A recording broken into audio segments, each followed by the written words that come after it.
What's up, everybody? Welcome back to Keith and Mike Watch Deep Space Nine. Today we are talking about Season 3, Episode 5, Second Skin. I'm excited to talk about it. Mike, how you doing, buddy? I'm doing great, Keith. I averted near disaster mere moments ago as I couldn't find my contact. It dropped out of my eye, and then I put the new contact in, and I was afraid that, is the old contact behind my eye? And this is... So I tried contacts when I was like 16 years old, and I couldn't really get them in my eye. It takes a little bit of practice. So I quit on it for like 20 years until like my mid-30s, and I was at an audition, and I didn't want to wear my glasses to the audition, so I was just like freeballing it. Yeah. Yeah, and I had the choreographer, who was a really nice guy, Danny something or other, pull me aside. Oh, right. I think I've told it. Yeah, and he goes, "Hey, I just want to let you know, like, do you wear glasses usually?" I was like, "Yeah." He's like, "So, do you have your contacts in?" I said, "No." He goes, "Well, you have a lazy eye." So basically, I'm like busting my hump trying to win this job, and my eye's like, Murr. So I went back to contacts. Oh, Jen is vacuuming. Oh, nice. We have to talk about podcasting and what. Maybe you know what? That's my story. Anyway, I'm good, Keith. Thanks for asking. Why don't you talk? Why don't I talk? Yes. Well, that's look, futzing with various things is what we do. I've never done contacts. I mean, I certainly could. It's just I don't like the idea of mucking with your eye, and it seems like an extra step. I don't care. And, frankly, I like that my glasses cover up part of my face. Maybe I should talk to my therapist about that, but, just one of those things. But anyway, Second Skin today. And second podcast, really? Second podcast, yeah, that's right. So we are actually recording this only a few days after we recorded Equilibrium. So last week's viewer ratings will be shorter because you basically had to get it in within 24 hours in order to get on this episode. But maybe we'll do an update next week with more ratings for Equilibrium. But Keith, should we explain why? Why are we recording early? Wait, before we do that, I want to mention if you hear a slow drone in the background, that is because we are for the immersion, Keith, since we're on Deep Space Nine. We're on Deep Space Nine, obviously. We have to have slight ambient noise in the background. Hopefully it's audible. Who knows? I don't know. I can't hear it. But, I already know I'm on Deep Space Nine, so I don't need to sort of explain that. You want to know who else is on Deep Space Nine with us? Who's that? It is our patrons who are supporting the show at patreon.com/K&M, spell out that, and with people who are supporting the show and getting all sorts of bonus material for it, for whom we are tremendously grateful. Mike, who's doing it? Keith, I've discovered that I feel like we aren't giving these people enough hype when we read it off. So this will work on my side because the timing works for me, but probably not for you. I just need you to give me a beatbox, Keith, and trust that all is going to work. Which is a sentence I've never said before. Need I remind you, I'm a 42-year-old dude from Vermont? Keith, let's roll the dice, bud. All right. We'd like to thank this week and every week our patrons, Brian Kaufman, K.C. Clark, with 3 pips, it's Bren, Joshua, down to 2 pips, we've got Andrew Hayes, Jorge, and the mysterious Worf's Boot Shivs, Richard C., and the big Charles Babbage. Don't forget CRM Productions, Nikolay Ivanovich, Grim Toys and Delusions at Noon. Now, don't forget JD Makes. And Colin is here with Chris CRM and Pat.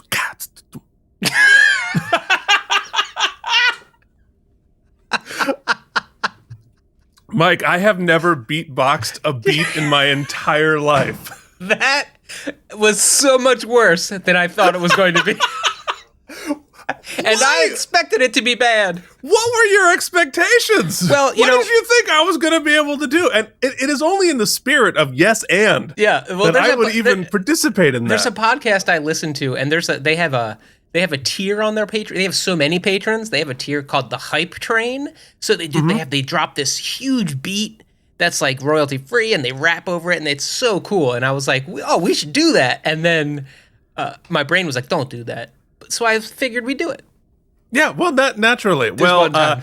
When's the last time you saw The Fugitive? I think that was our hype train. Yeah, well, if you wanted to see two white guys beatbox and rap the patrons, you got to see it today, folks. Yeah, wow. See, I was so paranoid about my own beatboxing, I wasn't really listening to what you were doing. So this might be an episode I 100% will listen to. Trust me when I say hear you fared better than I did. Spitting rhymes. I'm very excited about that. My goodness, I'm so sorry to all of our patrons. And you know who else? Another way you can support the show is you can leave us a tip right here on the YouTube. It's called the super thanks or something. Super chat. Like there's stickers and stuff. Super something. But you can join our good friend Worf's Boot Shivs and, just throw a little tip at the show. We very much appreciate it. It makes it definitely more possible to put this nonsense on your screen. All right, Mike, I think it is time we start talking about this episode. Yeah, absolutely. We have wasted so much of everyone's time, but it is now time to talk about Deep Space Nine, Season 3, Episode 5, Second Skin, which aired on October 24th, 1994, on a Monday. The top song continued to be I'll Make Love to You. You've heard him rap. Now let's hear him croon. I woke up today in another place, looked into the mirror, had another face. I'm a different race than I expected to be, but it turns out my dad isn't as mean or as evil as I thought that he would be.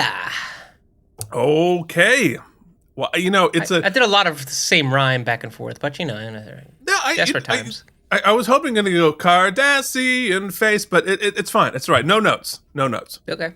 The top movie continued. That's good because I didn't actually sing any notes. A lot of semitone in there. No notes, all nodes. Yeah. So the top movie continued to be Pulp Fiction in its second week of domination, but we were staying home and watching television. Mike, what were we seeing on the boob tube? Oh, Keith, on that good old boob tube, my Philadelphia Eagles destroyed those then Houston Oilers 21-6 over on ABC. On Monday Night Football. Yep, which I guess it's sort of back on ABC in some ways because Disney owns both, so it's ESPN. I think it's simulcast. No, it's not simulcast. We had CBS was really firing. We had that Nanny. We had that Dave's World, Gone with the Wind, Part 2 of 2. Mike, we're gonna need another Dave's World impression because it was so good last week. I'm still Dave. Murphy Brown, Love and War, which was a new show to be. What is Love and War? What was that? Well, they're sort of antonyms. Oh, okay, cool. What else did we have? Anything fun? Not really. No. Who was hosting Saturday Night Live that weekend? Keith, you'll never guess. Dana Carvey. Dana Carvey. Who was he gone already? I guess he was. Who this week set the internet ablaze. Do you know that he made an offhanded comment that maybe he'd be interested in reviving Wayne's World for a new Wayne's World with Mike Myers, and everybody went crazy, but there's no confirmation of that. He just said he'd be open to it, which really isn't. I mean, we are open to. I'm open to a lot of things. My arms wide open. I will play Wayne's World. Wow. I just need a job. Dear viewer, dear listener, when you started this episode, you didn't think you were going to get a hard Creed reference from Keith Varney. But hey, you never know what you're going to see here on Keith and Mike Entertainment. Oh, well, there you go. All right, well, enough shenanigans. Let's get into the hard-hitting news of the Weekly World News. And guess what? The Bible predicts the worst winter ever. Prophecies are telling of terrifying ice storms that will kill thousands in the U.S. They were 1 year too late because one of the memorable things of my childhood was the blizzard of 93. Well, each individual blade of grass had ice on it. I remember that one too. Yeah, well, you got ice. We got snow. We got almost 40 inches overnight. Ooh. and it blew around. We looked out the window, and the cars were gone. Sheesh. Like they were like there are barely even lumps under the snow. So that was quite the thing, because it took us took 12 hours of shoveling just to shovel the driveway enough to plow. Wow, that's crazy, man. Yeah, well, it was Vermont. In the 90s, before global warming made Vermont feel like Virginia and Virginia feel like Florida. All right, so... Well, at least they had the dignity to put the Bible right side up. That... It's gonna be the greatest winter. I totally Bible. I'm so Bible. Don't worry about it. All right, so let's do... The trouble with Bibbles. The Bibble. A Bibble, the best Bibble. It's the most amazing Bibble. Let's do some trivial trivia. Now, Keith, waste your time with trivial trivia. Okay, just a couple things this week. Robert Hewitt Wolf, who wrote this episode. I didn't introduce the director and writer. So the director of this is Les Landau, who last directed House of Quark, and it was written by Robert Hewitt Wolf, who last wrote On the Wire. And Robert Hewitt Wolf's original idea on this episode is crazy, but fascinating. And that is, his idea was to have O'Brien be a secret, even to himself, Cardassian spy, and having been so for more than 20 years, and actually be a Cardassian spy that he didn't know. And which means, in this version, the O'Brien that we have known since the pilot of The Next Generation had been a Cardassian the entire time, which is crazy. It's crazy, and some would say untenable, which is why probably they went and made changes to the whole plot line of this. But I was thinking. Yes? I was thinking. Because I was like, wow, how would that... I mean, it's interesting. It would be really interesting implications for future dynamics on the show, right? Sure. But didn't just last week, Keith, we discover that all of this time, if not serial killer, then just a murderous being has been part and parcel to one of our crewmates? Yeah. And doesn't that influence going forward how she will respond and behave? And possibly. So it's not completely uncanny. The darkness is within us all, Mike. It's all inside of us. But the true friends are the people we murdered along the way. That's true. Now, I don't know if you've read this story, but do you know what the stopping block on this actually was? I didn't actually, because you're not allowed? No, this is great. Because CEO Jen, so generally like a week or two Chancellor Jen, Chancellor. I kind of like, I do a quick summary of the guy just to kind of keep up, because I bought the thing. I want to read some of it. But Jen had read something she said was a spoiler in catching up, because she doesn't read the comments and like get the updates from Delusions at Noon. So I hid it from her. And last night, so not only am I putting the remote in the fridge and the Skinny Pop in the fridge, as I mentioned last week, but I'm forgetting where I put things or where I hid things from Jen. So I'm not sure where it is, Keith. I might need to borrow the one I gave you. You're kind of like, the Easter bunny who put a bunch of eggs around the house and has no idea where they ended up. I hope you find them. Because otherwise we're going to... Yeah, wow. Well, good. So now this is a great... All right, so you tell me, Mike. Put on your thinking cap. Okay, it's on. And tell me why they had to bail on this idea that O'Brien was a Cardassian the whole time. I mean, I could probably... Something the Federation, like, and Deep Space Nine, and like and Enterprise, I guess... Well, but what would be impossible if that were true, that we know to be true on the show? Oh, he had a baby. Had a human baby. That's exactly right. Also, that would have overlapped pretty severely with his trial on Cardassia, where we found out that Boone... Right. They tried to use him as a... Yep, you're right. Look at that, Keith. Because Boone was what they were describing, although he knew about it. I don't think it would have made sense to have that happen after Tribunal, because Tribunal would have had to have been a part of that. Right. Because if they would have known he was a spy the whole time. So really cool idea. And it was something he developed for Next Gen, which they sort of half did with Troy. But anyway, so that's why we ended up here. And I think this is a much more successful version of it. So it became, of course, Kira. And the makeup was so horrible that Nana Visitor, who had to get in the chair at 1:30 a.m. to then do a 20-hour day of shooting, and she suffers from claustrophobia. So it was really freaking her out. You'd think she'd have every excuse to have phoned it in, right? She certainly would have, but that is not Nana Visitor. She phones in nothing. The footage of the Cobarian disguise when they put on the zoom filter to turn Cisco into a kitty or whatever it is, or the pirate hat. Remember the? Oh right, yes. Yeah. So he gets zoomed into a Cobarian disguise, which of course at that point was like unbelievably crazy to imagine, and now all of our phones can do it. It's crazy. But they actually borrowed that footage from Duet. Because we had a little scene with a Cobarian captain, so they just had Avery Brooks lip sync over the footage they'd already had in the camp. So they saved themselves some money, and that poor guy from 5 hours putting on that makeup. So here we go to what was Voyager doing? JD points out they were probably filming at this point, probably working on the pilot. So busy times over there, lots of stories from that, but we'll get to all of that when we do our Voyager version of this in 2 years.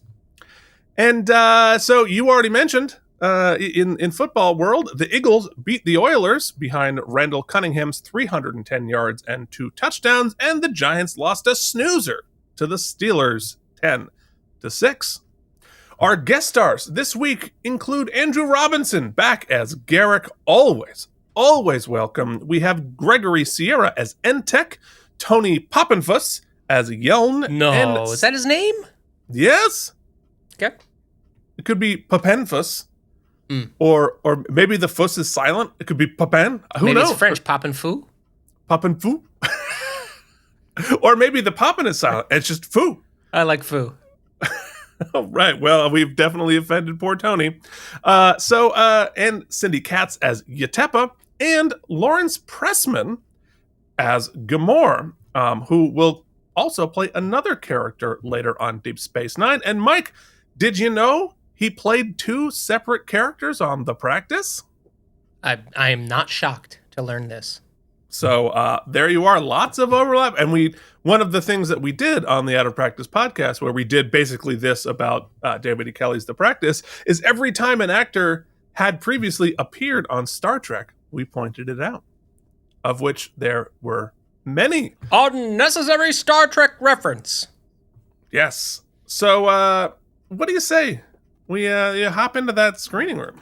Keith, I thought you'd never ask.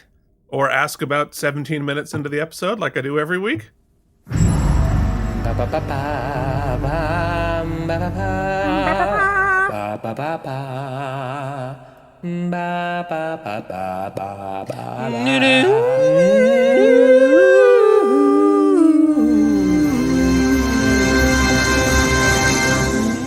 Was louder than usual. Okay. All right. Let us begin the episode in our teaser, where Dax is sadly drinking that mug that everyone's dad had in the 90s. We just got one as a gift, and we pimped it on, and Mike and Jen watched Deep Space Nine, Michael Cole pottery. You should all check it out if you want one. Oh, okay. Like, we definitely had one of those. And this, honestly, of all the things that I've seen on Star Trek, that mug pulled me out more because, like, we have one of those. That's not a space mug. No, but apparently the design is to keep it hot. That's the whole point. I thought the design was to keep it from flipping over while you're driving in the car. No. You want to keep your Roctacino hot, Keith. That's true. Fair enough. Anyway, it's clearly not hot for poor Dax because she's been stood up by Kira, who apparently hates the holosuites, yet still agreed to go. She's late and only sort of willing to go. So Armin once again was 5 hours of makeup worth that little scene? I know he heard Nana complaining about the makeup, and he was like, "Hold my beer." Yeah. Oh wait, I've got a little violin somewhere I can play for you. But as it turns out, Kira does not have to go on the date with Dax because she gets a call from Bajor. And in the shot of the screen on the zoom there, we can see the advantage of the large plastic border around the screen or glass, because you can see both Kira and Dax in the reflection with the video in the center. That is a fantastic camera setup. Awesome. They were doing ray tracing before NVIDIA was doing ray tracing. Exactly. I mean, such a good shot, and I don't know, very creative, very cool, and I now see why they have that border around the they did. They flipped back to it a couple times too, because they were like, "Oh, it's so cool." The reflections are awesome. We all know it. Oh, super cool. And like, it's such a feather in the cap for the DP, because like you can see them but not the camera and the crew with the break in the set. Of course, the resolution of the person on the screen is like 8 pixels, but whatever. Don't forget this. She's playing on VHS, Mike. She's playing on VHS. Betamax. Right. It was actually, they worked with the SVHS, the Super VHS. That's right. You were saying your uncle would like mail them back and forth in snail mail? Mm-hmm. That's nuts. Yeah, he was still in Los Angeles at this point, but in a couple of years, he would move to Vermont. And so they would overnight FedEx the SVHS tapes back and forth to Paramount in Los Angeles. And like, that was the thing. Like the show, if that like got lost in the mail or whatever, like they can't air, because those things happen right at the last second. That's so awesome.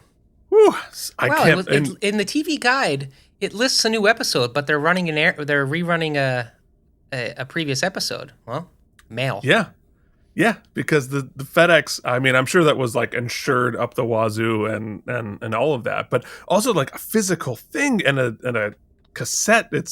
It's craziness how these things got produced back then. It was only a couple years later that they were able to start doing it online. They didn't have Dropbox at that point, but they could dial into the Paramount server. What also like is kind of crazy to me, and I'd love to talk to him sometime just about random stuff. He won't remember.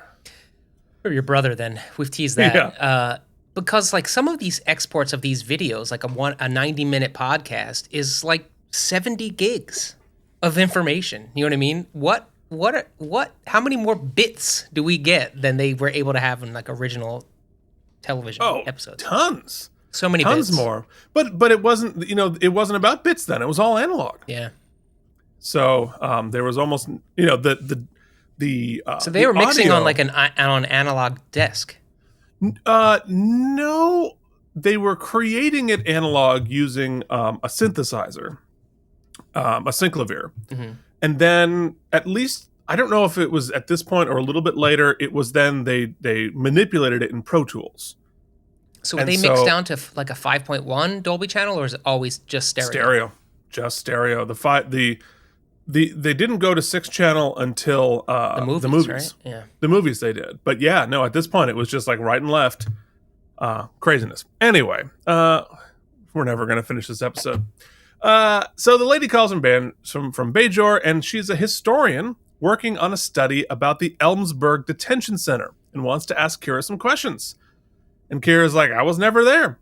The lady says the Cardassian records say that Kira Nerys was there for a week, and she shows a photo of Kira, but she has no memory of it. We pan up at the end to an alien lady watching from above while mysterious music plays. This is where I got to give Jen 2 bullet points. And I said, Here's the thing. Here's how you can tell a bad guy on Deep Space Nine. 1, you bump into them on the promenade. 2, they stare ominously at you from that spot on the upper promenade. Exactly that spot. Yeah. Yep. Those are the only 2 ways to identify baddies. Well, we have the Jake and Nog pervert ladies spot on the second level, and then we have the bad guys like hunting our heroes spot. If there was a set tour, they'd have little plaques in each of those areas. Perv zone, and baddie zone. I like it. I think I could probably have both of them on my desk.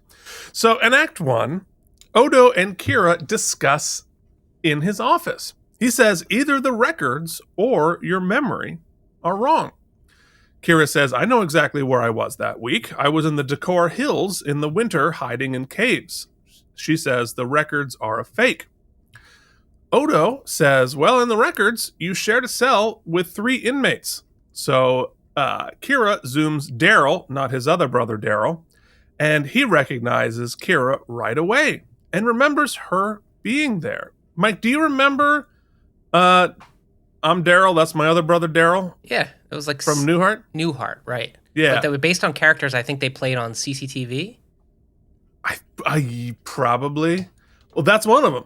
That's the first Daryl. Oh, it is for real? Yes, it is for real. That's why I made the reference. Oh, that's funny. I thought, I honestly thought you were making a really bad dated reference, which is on brand. So it's 100%. Like I clearly could be having a seizure. Like who knows? I could just. I know. We opened with Creed, and with Arms Wide Open, and I believe my brain wide open. What did I reference? Oh, Wayne's World. So we're Wayne's knocking World. it out of the park. Don't forget we rapped. Oh, maybe that got snipped. No, that was our patron thanks. We can't sniff it. No, it has to live there. Awesome. On the internet. Cool. Forever. So cool. So Daryl recognizes Kira right away. Keith, I'm doing an interview for work after this, and I can't wait. What they don't know when I'm going to be running this interview is what I was doing 45 minutes before, which is rapping on the internet.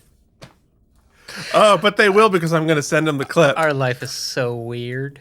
We're so weird. Anyway, he remembers her being there. So later, Kira talks about it with Cisco as she heads off to Bajor to investigate. And as she walks to the airlock, we see that she is being followed by the weird alien lady. So this must be a real big baddie, Keith, because she was in the perv zone and she was in the bump zone. We'll clearly see her again. We will. She's kind of cute. I'm on board. Do we see this person again in the episode? Yeah, we do. Oh. So I didn't. That's. You know what you did detect, Mike? What's that? Founder's goo. Oh, that yes. Yes. For those of you who don't pay specific attention during our episodes, at one point I noticed Keith had markings in his data pad, and it was the episode where we met the founders, and I said, well, fill my thing with goo. And Keith did it in real time on the air. That's right. And he just added a labeling to tell the story. Yeah, well, the pad is working. Yes. They detected some founders goo. Yeah. There it is. Totally what that is. It is. It legitimately, I pulled it. Oh, see, I pulled it from a screenshot. Keith is a completionist and a historian himself. Yeah, that's exactly right. So, where are we? Okay, so in the Replomat, Bashir goes to have lunch with Garak, who is complaining that he had to close up his shop because of the threat of the Dominion attack, and it has made folks less fashion conscious. Again, salt. Little salt in the story here to remind us of the stakes that are happening behind the scenes. He also mentions that he's sad because he misses traveling and has only left the station once in the last 3 years when he went on his excursion with Bashir to Bajor in the episode Cardassians? I think Cardassians. Anyway, to look at the Bajoran war orphans. But he says, I can't leave because it's dangerous and mysterious, as always. Keith, you were totally right about the resizing. The screenshots look great again. See? Yeah. Told you. Later, on Ops, the Bajoran lady that called Kira calls Cisco and says Kira is missing. Then the lady we saw following Kira tells someone to wake up. And it's Kira. She's on Cardassia, and she's a Cardassian. And the camera pulls in too fast and makes it look cheesy. But that's okay. We're going to that was weird, but we get it. But there's that lady. She's right there. She's the one who tells Kira to wake up. So in Act 2, we have... All right, so you and Jen, you're watching this. Kira's a Cardassian. Any immediate theories? No. We talked about the makeup and also the quick zoom, and there was a lot of... Jen does great reactions. She's the person in the movie theater you don't want to sit behind because she's she goes, oh, which is what I think she did here, if I'm not mistaken. Oh, you know what I think we're going to need, right? Is we're going to need some like clips of Jen's reactions to play when we get to that moment in the... I've thought about doing that, but I just, it's enough to even have to just like get her thoughts at the end. But I will say that it's become a running gag now ever since last week that now I asked her this week what Kira as a Cardassian sounds like when she farts. Oh, I can't wait to hear that. So maybe I'll have to start including that in the recap. We need like a fart compilation. Yeah, it's starting. Amazing. This one was great. A little more profound because was it? Yeah, I mean, I guess Cardassians aren't embarrassed, so. Okay. No, they have an open fart policy. Okay. So, in Act 2, Cardassian Kira is not having it. A Cardassian there says, "You're one of us." He explains that Kira is a long-term Cardassian operative, surgically altered to appear Bajoran, and had her memory erased to think that she is Kira. He explains that he was her trainer in the Obsidian Order, and that she's been undercover for 10 years. And what they did was they replaced the real Kira with her to infiltrate the Resistance. So that's an interesting concept. Mm-hmm. Kira says this is just another Cardassian scheme. But the man explains that this is actually the room you grew up in. Kira is still not buying it, so he pulls out a recording of a statement she made from before the operation began. Except it's a butt tube, Keith. There's only one way to play it. You're not going to like it. It's a butt tube? How did your mind go straight to butt tube? Well, Jen had a glass of wine, and I had like something else, and so we were a little giddy. So it became the funny thing because she wouldn't watch it clearly, right? So I was like, it must be, it's the whole episode. They tease it. She will not watch this thing, and I was like, oh, it's because. And I just made the joke that I just made now that it's a butt tube. So it's a video. So in order to watch it, she has to. It's like a suppository flash drive? Precisely that. It's not a thumb drive, Keith. Okay. So I would appreciate if you would refer to it as the butt tube from henceforward. Okay. All right. Fair enough. So back on Deep Space Nine, Odo, Cisco, and Dax investigate the disappearance, but to not much avail, though Dax says the technobabble could have been evidence of her being killed. Odo mentions a Cardassian road on Bajor, which I thought was a great little detail, because of course they would be building roads during the occupation, and so as frequently happens in this case, like you have this thing that you are using every day, but it's kind of like a scar on your city, but also you need the road, and so it becomes integrated into this, this.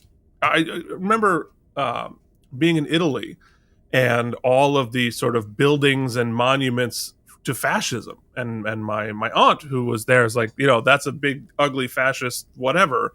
I don't know. It's interesting, but these things remain even after the occupation is done. So back on Cardassia, Kira discovers a force field trapping her in when the doorbell rings and her handler, Entek, enters with a Cardassian man claiming to be her father by the name of Legate Gamar. Gamar seems like a decent guy and claims to love his daughter.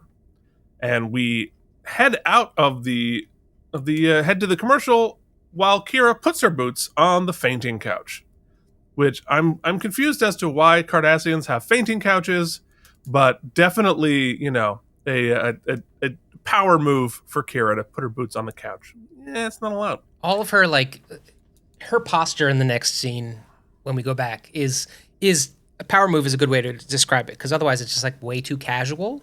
So I like her. She probably expects to be tortured or something, so she's like, oh, for sure. Yeah. Well, I think that's true, and it's also, I think that they mentioned it in the guide there, that Nana changes her whole posture on purpose, as opposed to sort of the straight-backed military feel, to more a posture that is more wrapped up in captivity. So she's curling herself up to sort of protect herself instinctually. I don't think it's necessarily something that Kira is doing on purpose. I think it's just an instinctual reaction to being in captivity. So, in Act 3, in the infirmary, Bashir pokes at random stuff for a suspiciously long time, closing up shop, when Garak shows up with news about Kira. On Cardassia, Kira searches for the Obsidian Order surveillance devices. By the way, let's not bury the fact that Obsidian Order is an incredibly cool bad guy name. Oh, yeah. Absolutely. I mean, it's definitely evocative. It's fun to say. Mm-hmm. It's scary. That I think I mentioned in a previous episode about the Obsidian Order. That is the name of one of my fantasy football teams. Awesome. So there it is. Really cool for me. I was scrolling through Reddit to look up something completely not related to this, like other stuff, and somebody who was linking to. I was trying to find a piece of software for something. They were linking to on their Google Drive. Long story short, their username was @thejemhadar, and I was like, I know what that means. So that's where you got your butt tube from. Yes. Yeah. The black market. That's where Yeah. If you want black market goods, you need to go to the Jemhadar. Probably more brown market, but depends on what you ate. Terrible. We're children. We are off Obsidian Order. Okay. All right. Where the heck were we? Okay, so Dad's like, here's where it is. She searches for the devices, and Gamar comes in and tells her where it is and says, "Don't worry, they're off. I'm a member of the Central Command, so they're only on when I want them to be on." He's a big mucky muck. He brings her. The hierarchy is important here for me. So Yes. Central Command is above Obsidian Order, or they're sort of like a special teams offshoot? No, the Central Command is the government, and the Obsidian Order is like the CIA. Okay. So technically they're above, but they can work independent at times. They're at odds. And I think that there's an argument to be made. The Obsidian Order might be even more powerful, but nominally not at the top. The of the makeup pyramid. in this episode is absolutely incredible. Not only the prosthetic, but like look at the shading and the paint and the actual. That's like incredible. Oh, it's beautiful. Actually, go back to where you see her under the table. Next one there. Look at that set design too. Yeah, really cool. And the framing of the shot. And and that's clearly that rug there they just found on Wayfair, but it looks great. Yeah, but the piece of furniture above it is super cool and artistic. It's all super. Yeah, I mean the set design continues to be amazing. There are no regular walls ever. The geometry is very fluid. It's cool. Anyway, so he brings her some breakfast and even makes her Bajoran food to make her more comfortable. He points out that a sculpture that his daughter made and claims that she should have been an artist, but she wanted to join the Obsidian Order. If we remember, though, we know that Kira has no artistic talent whatsoever. We have learned already, but this other person clearly did. But he points out, Gamara points out that that Cardassia needs more artists, and he is clearly the liberal legate.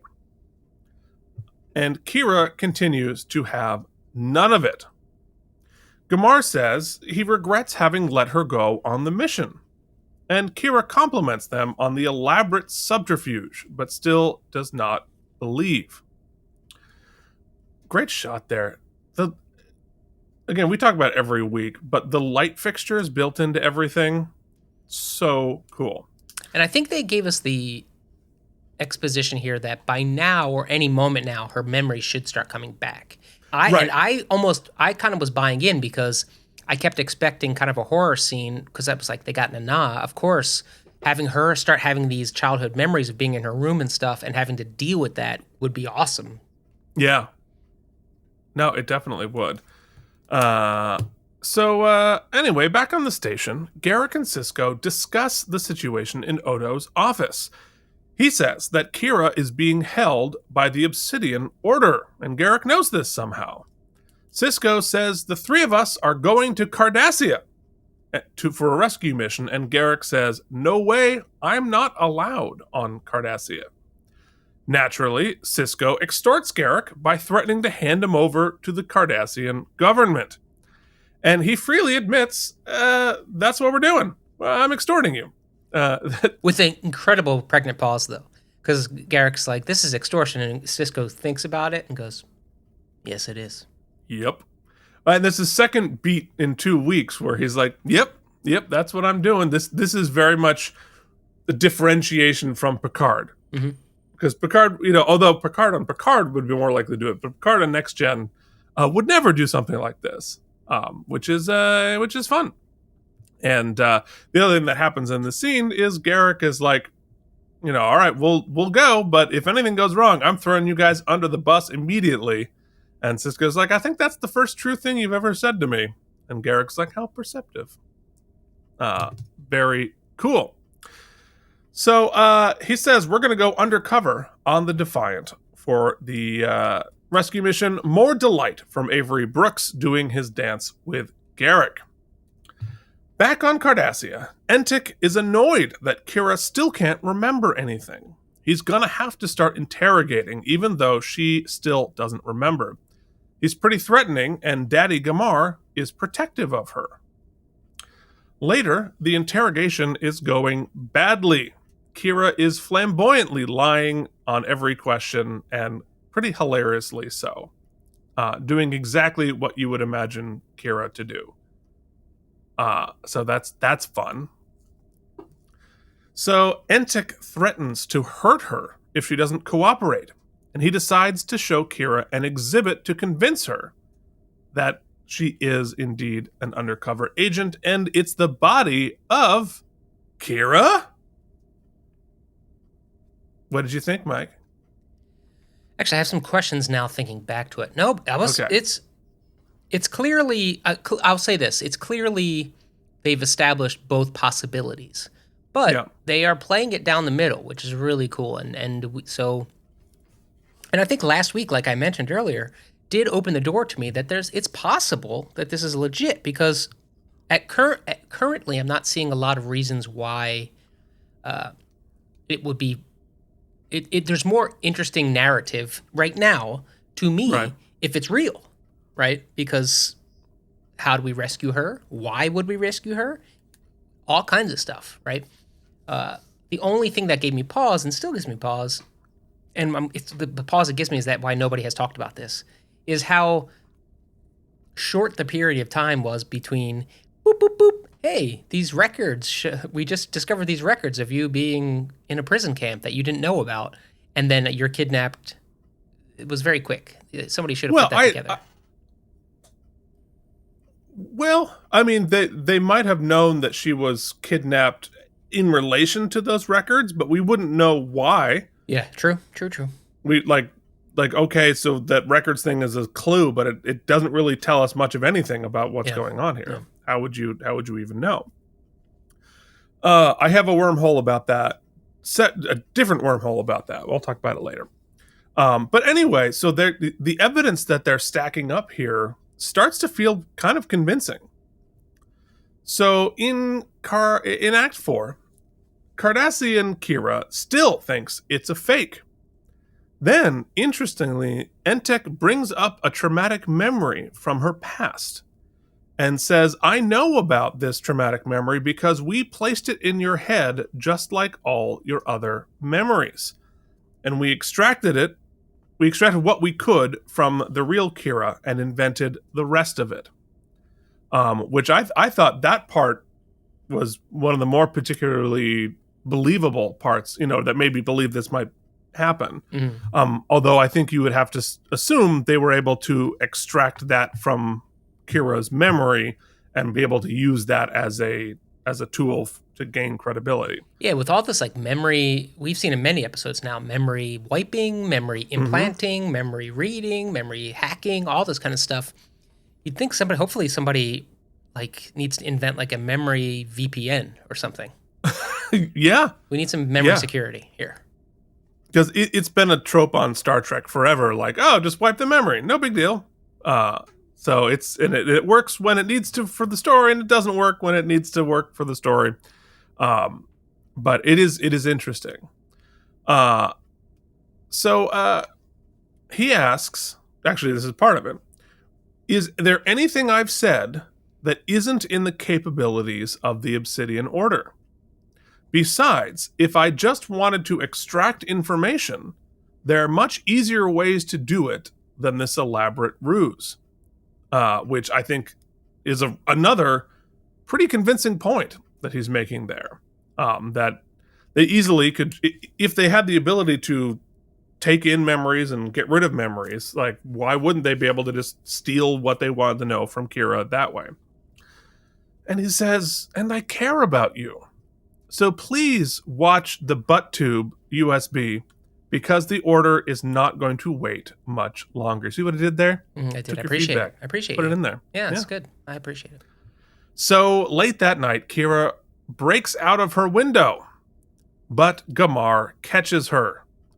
But he does it in a friendly way and reminds her that even if she got out, the Order would catch her almost immediately. She says, look, if you want to help me, get me off the planet. And he, as the third person to say, please watch the butt tube. So she finally does. And she sees a video of Cardassian her backing up their story.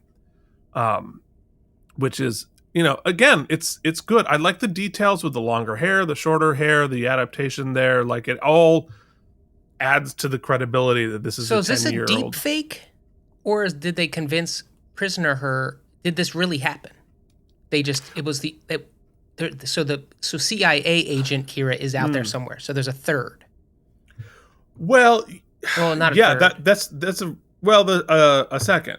Yes. Yeah. So I think it's really interesting. Like, that's a good question. I imagine this would have had to have been a deep fake, because the idea here is that Gamar's daughter did do this for real. She's out there for real, or maybe she was killed. We don't know. But that she looked like Kira, not that she was identical to Kira. Mm-hmm.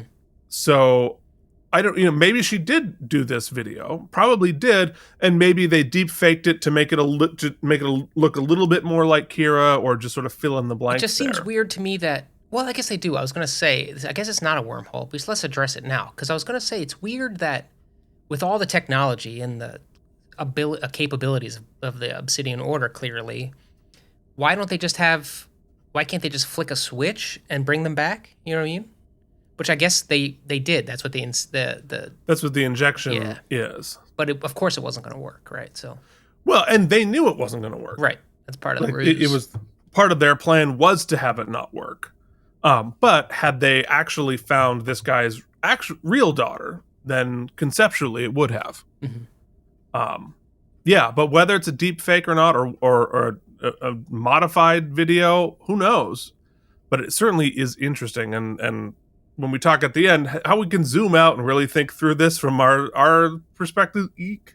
Yikes. Right. So she finally watches the butt tube and sees the video of Cardassian her backing up the story. And the Defiant zooms through space, pretending to be a Cobarian freighter on the rescue mission.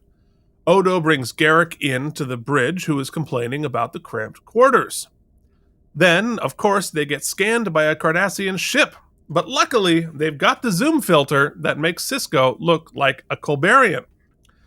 But the Cardassian says, we're going to board because we're searching for Maquis ships, continuing to reinforce that storyline, even though we are reminded that the Maquis are out there and causing trouble. Garak says, drop the filter, I can handle this, and he gives a secret code that and orders him to turn around and erase all data. It works, even though the code, I believe, is only 3 numbers and a letter.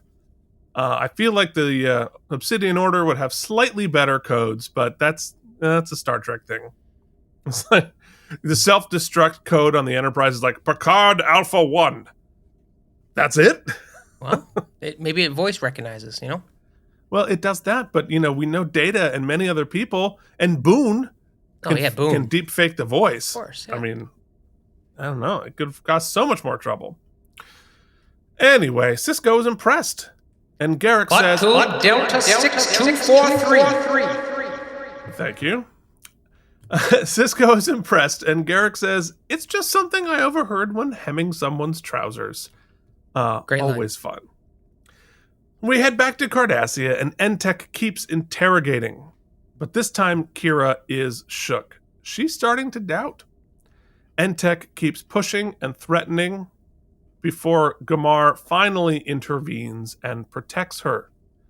Kira stares into the mirror. Is it true? Does she see or fear? Or does she smash the mirror? Spoiler alert, she smashes that mirror. As well she should. Gamar realizes that he needs to get her away from Cardassia, because if she gets taken to the Obsidian Order headquarters, she'll be killed. And she asks, why?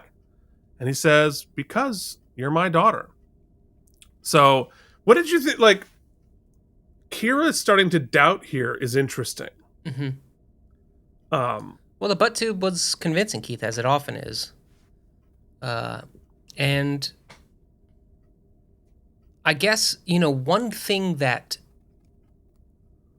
Well, I suppose I was going to say one thing that he says to her, is, why would we be doing this, right? And I thought that was very convincing. Why would we be doing this? If we wanted to torture you, or if we wanted to just extract information about Deep Space Nine, we'd do it. Why do you why are we giving you this comfortable space? Why would we put together this huge elaborate ruse? Which is a question that is sort of an analog for the audience, right? Right. Why? So it was a good question. I think it was at this point where I was trying to machinate what we could do moving forward with plots. If turns out this was true, could they double agent her? That's kind of rad, actually. Quad agent. Yeah. So I think that's why I think they finally broke her a little bit, which is why it's actually the perfect ruse, because it's exactly where they wanted to get Leggett. Yeah, and I like that they put that much effort into making us believe it. Mm-hmm. Even though, we can't. It's going to break the show. Well, that's but at the same time. I was like, I know there's so many more seasons ahead, and she's definitely not... She's not going to put this makeup on all the time. Come on. Well, Nana, certainly not. Mm-hmm. She said no to doing that again. So, in Act 5, Kira stares at the sculpture that the daughter made, and Gamar gives her some jewelry that belonged to her mother. Then a friend comes in to help smuggle her off Cardassia. We find out that Gamar is a Cardassian dissident working against the military government. So that's really big news, and we can sort of understand. We've gotten hints about it, that he's clearly the liberal senator or whomever who is not super military focused. But he says... And we've potentially met other people who don't fully agree with the main Cardassian... Well, we've met the Cardassian dissident before. Remember Quark's girlfriend? Yeah, and we've also met Garak. We don't know where he lies, but it's definitely not down the middle. Garak is who the hell knows, right. But certainly he's a head mucky muck in the dissident movement. And he says goodbye, I love you to Kira. But then Kira smells a rat. Check this out, though. Look, we get all the close-ups in the world. Yeah.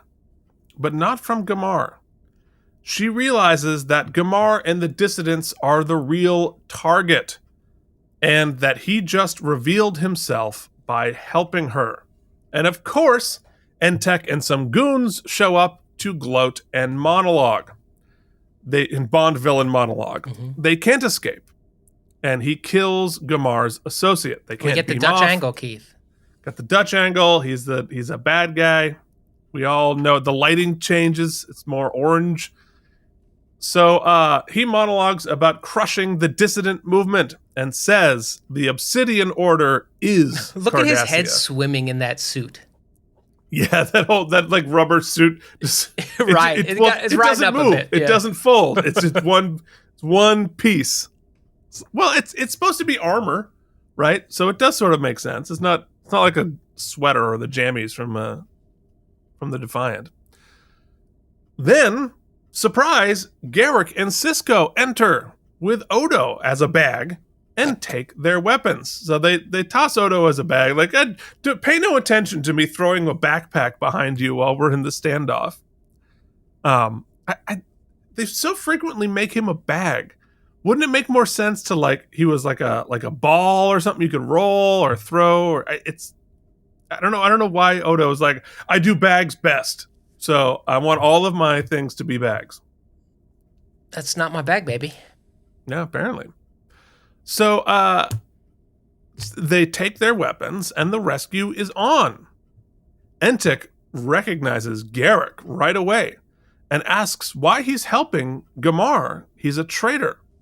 And Garak says, treason, like beauty, is in the eye of the beholder. Entek says, until now, the Order had been willing to allow Garak to remain in exile. Then Entek pulls a phaser, and Garak kills him instantly. This is like his second or third murder we've witnessed.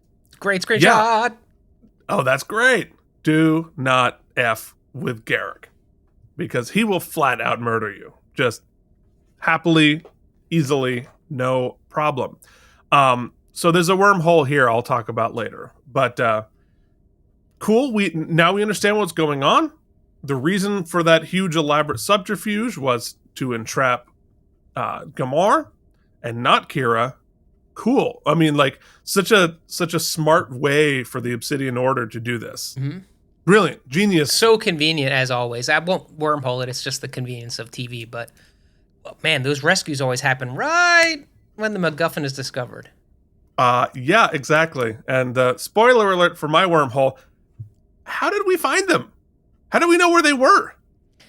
I mean, clearly Garak has, like, some sort of ham radio that just has every bit of information ever. Well, you know what? That's true. He says, I think he does say, how did you find us? And Garak is like, I still have some friends. So, you know what? Wormhole closed. I take it all back. All right, but how about this Garak. wormhole? Can anything be difficult? The medical thing, like, this was clearly incredible skin grafting, laser surgery, and it took 11 minutes to just pop her back to normal? Well, but that is something we have seen many times. I know, but it bothers me. Because sometimes people die and then we can't beam them, or there are things we can't do. The limitations are not clear. Well, the limitations of the plastic surgery, like, the plastic surgery is an easy thing to do now. So, I mean, because it's just aesthetic, right? So you're just adding stuff on it's the same as the makeup, right? Oh, so but this is my other wormhole. Yeah, okay. Oh, actually, it wouldn't matter. I was going to say, clearly, Julian was able to, she says it right here, that he was able to confirm that she is 100% Bajoran, right? He did the 23andMe test. But clearly that would have been in her records already, right? When you join Starfleet or whatnot, they must do a biometric scan and know all your bibs and bops. So they would have known she's not. But then I was like, oh, that she wouldn't clearly. She would want to have that confirmed. Yeah.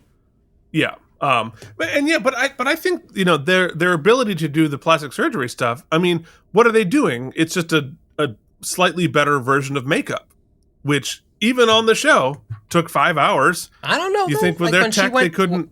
I don't know. We don't know anything about their plumbing, man. Their plumbing could be different. Things could be different. Well, but you're not changing the plumbing. All you're doing is changing the outside. Yeah, but Kira, for days when they were trying to convince her she was Cardassian, when she took a shower or she did whatever, what else was different? Well, I mean, she can't see inside herself. How thorough is that?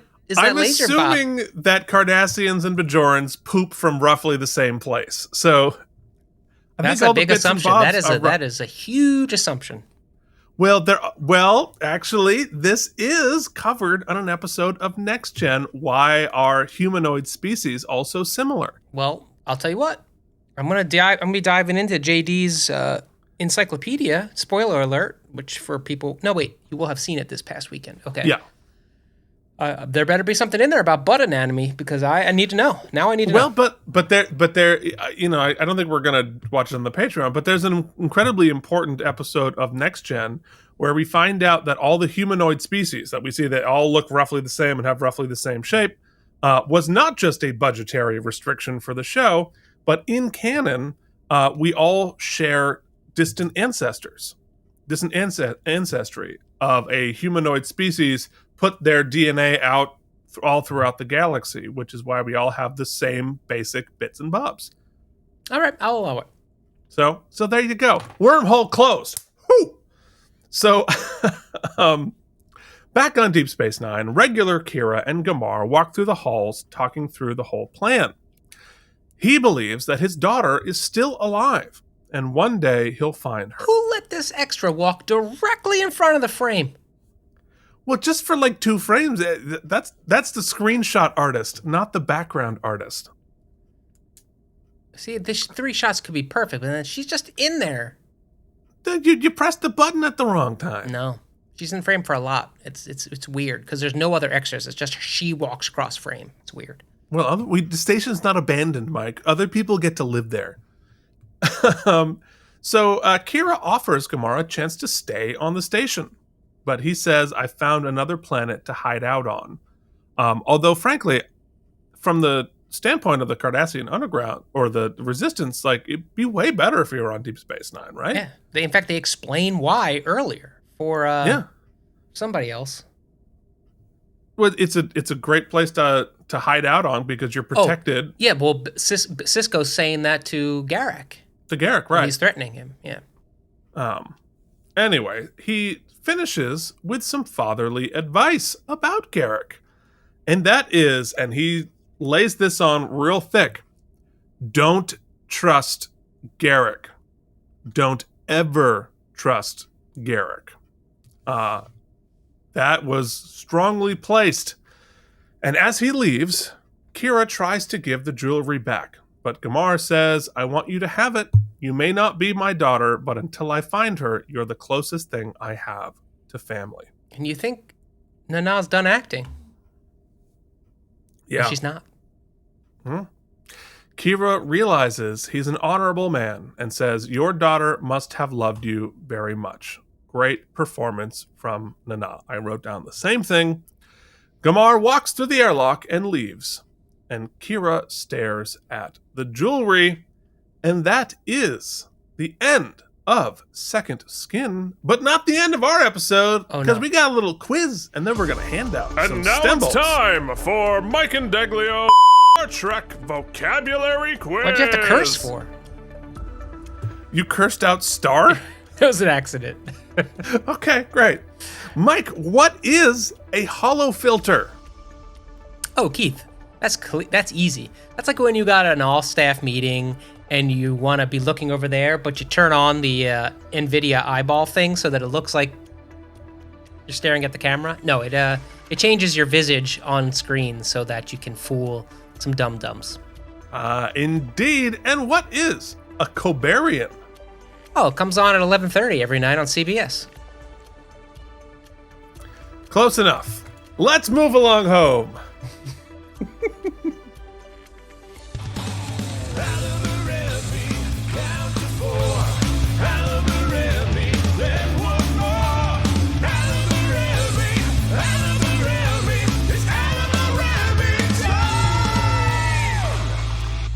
Okay. Here we are. Attention, Bajoran workers. It is time to wrap it up with wormholes in the plot. Yeah, I mean, just little things. A lot of plot contrivances and good timing, I guess. It's everything happens bang bang bang, but it has to happen that way. The only thing, and I think we can explain away, is I understand the ruse. I think the ruse is really well plotted. I think it's actually the best part of the whole episode of the concept of the ruse is really cool and why they would do it and why they would go to such lengths. The question I have is, why were there times when he was torturing Kira or interrogating Kira without Leggett present? Because that seems to be a waste of time because the whole thing is for him to witness what's happening to Kira. He's clearly not going to get any information out of her in the interrogations, so why go through those motions to convince her? Because this whole thing lives and dies on Kira's emotional state. So he has to follow through all of those things because Gamar's not going to buy it based on what he does. He's going to buy it based on how she's feeling, right? So he has to keep ratcheting up. She needs to believe this thing more than he needs to believe it in order to motivate him rescuing her. So I think, if she gives up some information, great. But he has to sort of take her through that step, and Gamar doesn't need to be there for that whole time while they're explaining what the deal is or whatever. That's for Kira's understanding of it. Okay. So yeah, I'm sated. For me, I think me too. I think we opened up some holes, but I think we closed them. I think actually it holds together pretty well, all together. And I think about why did they choose Kira, right? One of the reasons, they chose Kira for a couple of reasons. One of them is that she looked like this guy's daughter, so obviously that's very convenient. But I think Kira specifically is even more useful here because of her personality. Knowing she'll never surrender, she'll never give up. She's the last person to think, oh, okay, maybe this is true, right? Okay, fine, let's make this work. Because if whoever they abducted and did this believed it and gave in, the whole thing's off, right? So they needed somebody they knew for sure would never ever stop trying to escape. So yeah, anyway, I like that. Mike, what was your best moment? I actually think that Garak scene where Cisco and them wow, man, this is tough.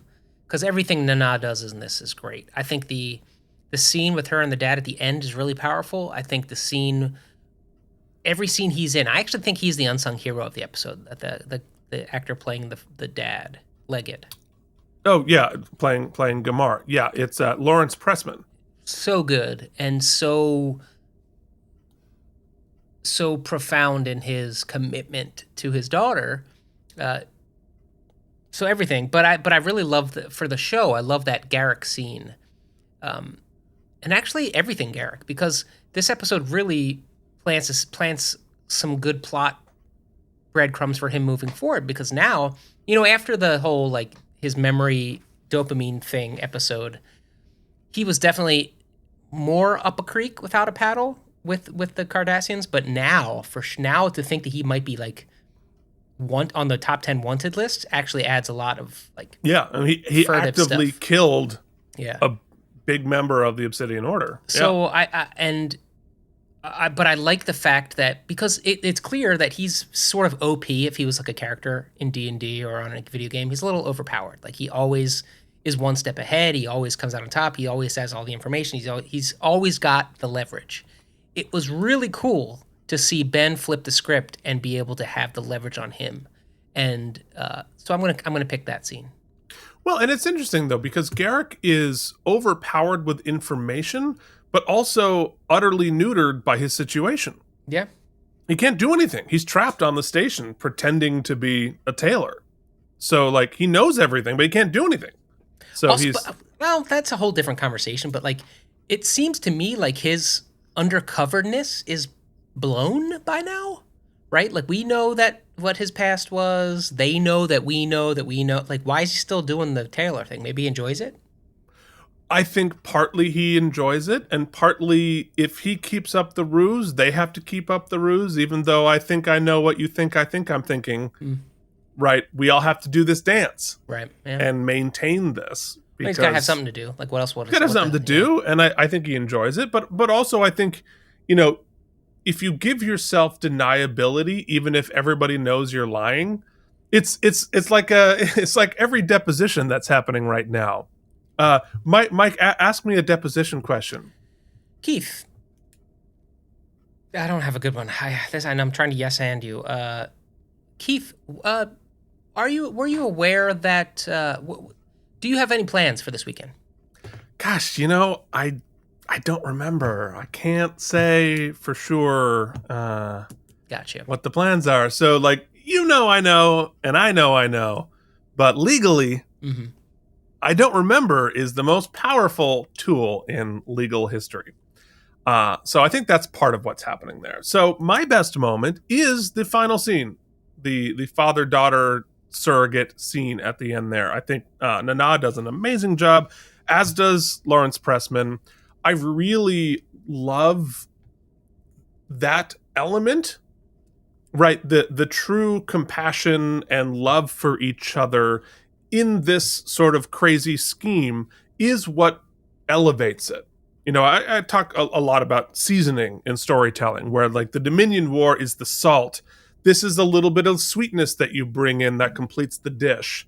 Mm-hmm. And I think it shows a lot about Kira too, because Kira in all the situation has all the reason to be just volcanically angry, and she already is, but is able to have compassion for this man, and it's to truly integrate. Not all Cardassians are the same, right? Yeah. They're not all these thoughtless beasts, and to have compassion for this man who was just a pawn in this plot.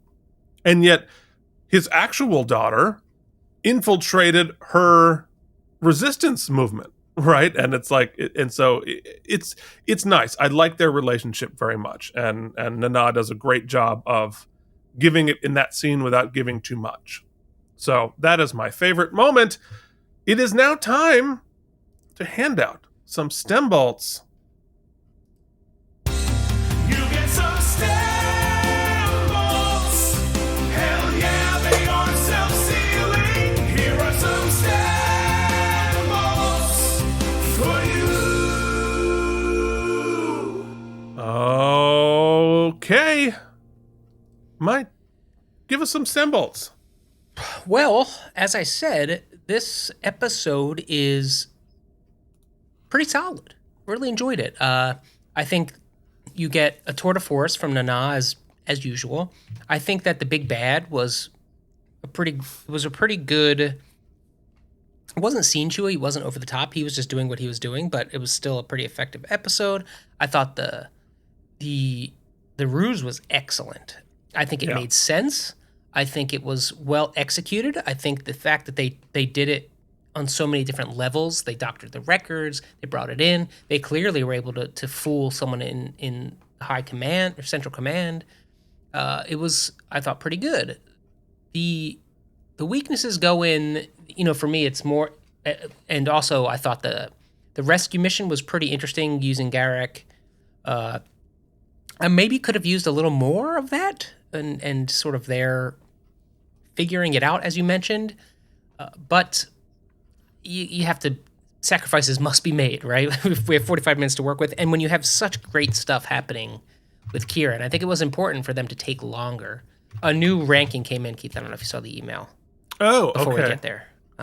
We didn't talk about it. Well, you know what? I'm going to do the rankings for Equilibrium next week.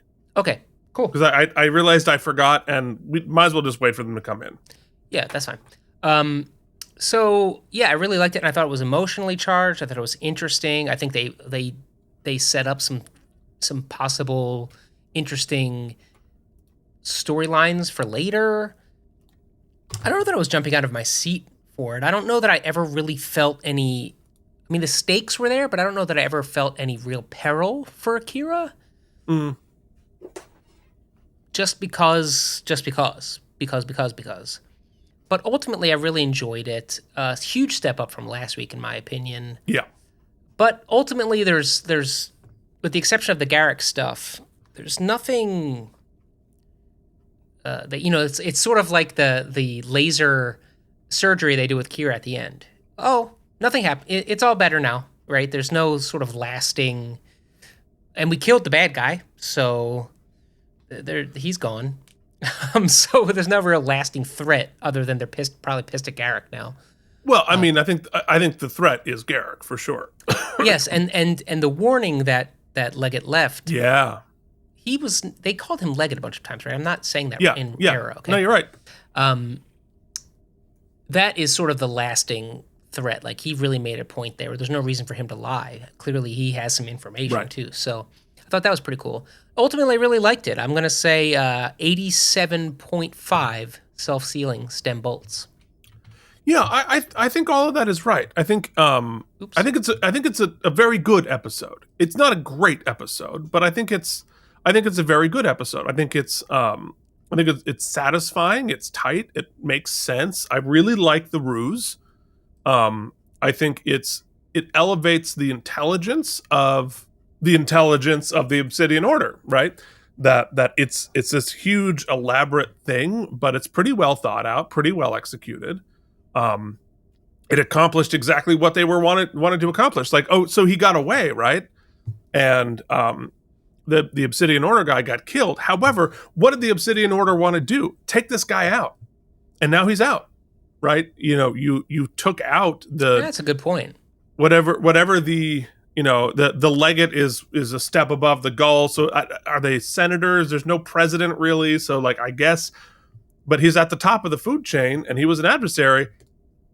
There was somebody died, but they don't care. They accomplished their goal, which is cool. And definitely adds. Yes, Mike. As a writer, what do you think would have happened? What do you think their plan was? Had Ben and them not showed up, right? Once they have him discovered, Kira is no longer necessary in the plot, but it's probably not in their best interest to kill her, because then that opens up a whole... Oh, they could have disappeared her, I guess. Yeah, they disappear, for sure. Yeah. I think what they do with Gamar, right, is they do a huge public spectacle trial. They interrogate him, they find his co-collaborators, or this, that, the other thing, but they make a huge spectacle out of trying and executing him. They probably disappear Kira because at that point they don't know that our heroes know what happened to Kira. I think the plan all along was just to make her go away, and then fake a shuttle accident or something like that. I think that's what it was. Where was I? Oh yeah, so the Obsidian Order becomes even more interesting to me as a result of this episode. Their capabilities are remarkable and scary, for sure. I really liked the heart element of it. I mentioned that before. I like hitting the mystery of Garak a little hard again, because like every time we're like, oh, we can trust him, he's a good guy, something comes in and says, are you sure? Right. Because he flat out murdered another guy, justifiably. If I were writing that scene, it has, at the end there's a bit of the Han Solo there, where he tries to shoot first. I think it would have been better had he not, what's his name, Entek, had not pulled a phaser and Garak had just shot him. I think that would have been much more interesting. And then said, oh, he was reaching or something, because it would have been a little bit more badass. But I think the point is made with what Gamar says to Kira there. I think on the faults, I think the beat with Garak, where he bullies off the investigating Cardassian ship. It's interesting. It's cool. He's got the codes or whatever, but it's a repeated beat because we did that with Dukat once already. Dukat did the exact same thing. I'm Gold Dukat. Here's this code. We're priority alpha, whatever. He's like, oh, sorry, sir, and went away. So, and by repeating it, you make it less their badassery and more I guess these peons don't have any backbone. Well, they wouldn't in a fascist military government, right? Where everybody is like, an eyebrow away from being executed. Yeah, but right. I just think, like, since we've already done that, I would have liked to have had Garak do that in a different way. Just like another pot of coffee in the writer's room, come up with a slightly more different way to accomplish that. But that's really nitpicking. Yeah, it's good. It's a good episode. It's one that I definitely, don't skip on the rewatches. I think it does set up important things later and stakes later. stuff that I'd like to see followed up on. And so I'm going to give it 86 self-sealing stem. Yeah, like if bolts. this is average, yeah. You know what I mean? Yeah. It's This cool. is like, it's a pretty good. It also it's pretty just, good. like we keep saying it, we're beating a dead horse, but it just looks, there's a substantial uptick in, I think, even the like design elements into season 3. It really looks awesome. Well, I think because the set is so big, and as the series goes on, they're able to fill in more of it, and so you start to see fewer of the seams, and you start to really. The only time it looks super hokey still is when they go to that one, like, rocky alcove thing they got. The cave set, always. It has been the bane of the existence of the Star Trek and the Star Trek actors. Because that set doesn't have much air conditioning or heating, so it's either too cold or too hot. There's like feral cats running through it. It's craziness. It's always been that way. Oh, we have to take a look at... We have to hear from the Chancellor. Yes, well, my bad. Here we go. From the desk of Chancellor Jen. Oh, you know what that means, For real honey? good. Better than last week. The episode was awesome. I was on the edge of my seat. Is Kira Cardassian? Is she really Bajoran? But the best scene was her figuring it out, and then the team coming in, rescuing her. Adventure ending was awesome. A lot of great Garak one-liners. I'm gonna go 93. 93. Hold on, let me run that back. First of all, folks, just What's happening over there? Pull something. Look at the schlubs, how we're dressed, right? For our show. She's like dressed like Jackie you know what O. that Real good. Better than last week. The episode was awesome. I was on the edge of my seat. Is Kira Cardassian? Is she really Bajoran? What a disgrace. But What a disgrace. I mean, of course, and she's so much nicer and happier than we will ever be in our entire lives. So there you go. We want to know your rating. We want to know, what did you think of Second Skin? Drop your self-sealing stem bolts in the comments below. While you're at it, double check. Make sure you have subscribed and hit the notifications bell. Give it a like. Do all of that. You can join our Patreon at patreon.com/KNM for bonus content, or just leave a tip on the super thanks, whatever. We will very much appreciate that. Check out our other shows. Look at My Star Trek Toys and KNM Geekly. If you're listening to the audio-only version of this, leave a rating and review on whatever your podcasting service is. And barring all of that, tell a friend, tell another Deep Space Nine folks. If you can drop a link on your social media, that would be really helpful to us to continue growing our audience as we continue our journey on Deep Space Nine. We will see you back next week with the episode The Abandoned. Very interesting. Till then, this has been Keith and Mike. Watch Deep Space Nine. Well, you know what that means, For real honey? good. Better than last week. The episode was awesome. I was on the edge Thank you for watching KNM Entertainment. If you enjoyed our particular brand of nonsense, please like and subscribe. Or become one of our patrons at patreon.com/KNM.